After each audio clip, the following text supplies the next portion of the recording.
స్వాతంత్ర ఉద్యమం రాష్ట్ర నాయకుడు కామ్రేడ్ కనకాచారి మాస్టారు ఆయన ప్రజల కోసం పోరాడే క్రమంలో ప్రభుత్వ హంతక ముఠాలు ఆయన అత్యంత పాశవికంగా దారుణంగా హత్య చేసి చంపివేసింది. ఆయన చనిపోయి 19 సంవత్సరాలు అయిన సందర్భంగా ఈ నెల 25వ తేదీన 19వ సంవత్సరాల సభను చిలకలూరుపేటలో పీడిఎం ఆధ్వర్యంలో నిర్వహిస్తున్నాము.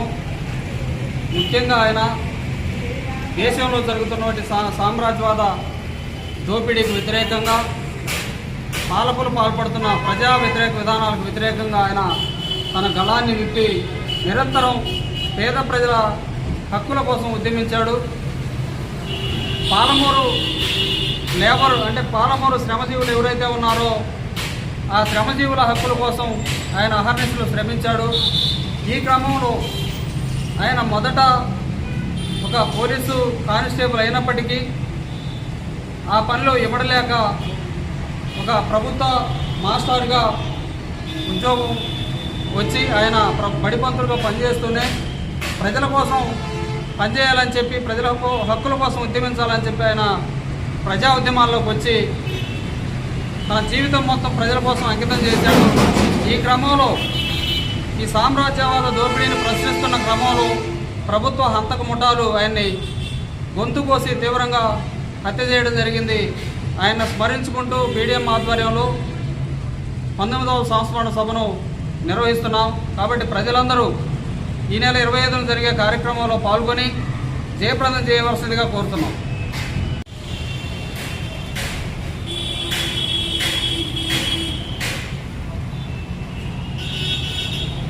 మిత్రులారా, కామ్రేడ్ కనకాచారి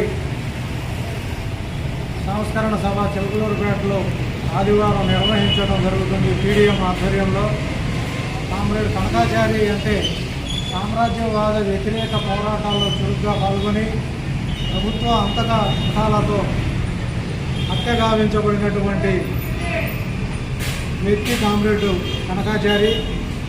పీడిఎం వ్యవస్థాపక సభ్యుల్లో ఒకడైనటువంటి కనకాచారి నిత్యం ప్రజల బాగు కోసం, ప్రజల కోసమే పోరాటం చేసినటువంటి గొప్ప త్యాగధనుడు కామ్రేడ్ కనకాచారి. ఆయన వర్ధంతిని ఈ నెల ఆదివారం రోజున జరుపుకోవడం అనేది చాలా మంచి పరిణామం. ఈ కార్యక్రమాన్ని ప్రజలు, ప్రజాస్వామికవాదులు అందరూ కలిసి జయప్రదం చేయవలసిందిగా ఈ సందర్భంగా ప్రజలకు విజ్ఞప్తి చేస్తూ ఉన్నాం.